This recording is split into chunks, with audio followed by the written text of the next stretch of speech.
آج کے جو مسلمان ہیں ان کو دیکھ کر تو ہمیں اسلام کی طرف اسلام کے بارے میں نفرت پیدا ہوتی ہے. ہم نے جس اسلام کے بارے میں سن کر پڑھ کر سوچ کر اپنی خاندانی آبائی دین کو چھوڑا، اب یہاں آ کر ہم نے دیکھا کہ ہم نے جن راستوں کو چھوڑ کر آئے ہیں مسلمان اسی راستوں پر مر مٹ رہے ہیں.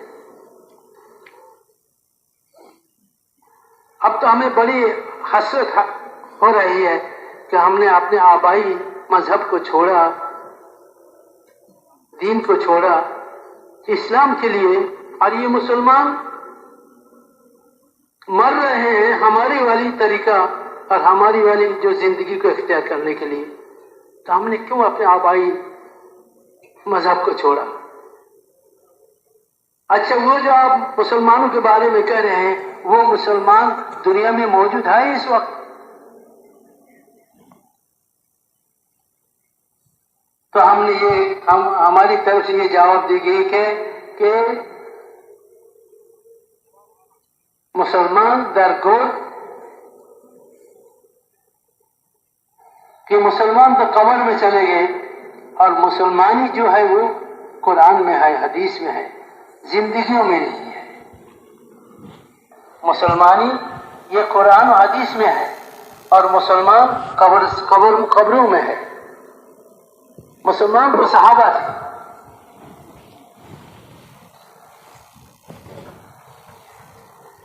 100% صحابہ مسلمان، 100% مسلمان تھے.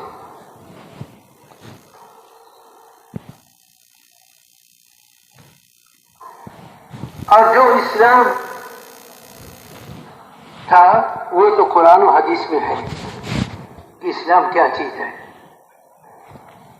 اس لیے میرے محترم دوستوں، ساری دنیا جو ہے اس کا یہ چاہتے ہیں کہ پوری دنیا میں پھر وہ جماعت جو صحابہ کی تھی، ایسی جماعت مسلمانوں کی پوری دنیا میں وجود میں آ گئی، تاکہ دنیا والے اسلام کی خوبیوں کو دیکھ کر اسلام کی طرف جھکیں اور اسلام کی طرف آوے. یہ صرف بیان سے اور تقریر سے نہیں آئے گی. اس کے لیے جو ہے اللہ کے راستے میں نکل کر اپنے جان و مال کو کھپانا پڑے گا، اور صحابہ کے نقش قدم پر ہمیں جو ہے محنت کرنا پڑے گا، دور دور کی صبر کرنا پڑے گا. اس کے لیے میرے بھائی اور بزرگوں ہمت فرماوے اور نیتیں جو ہے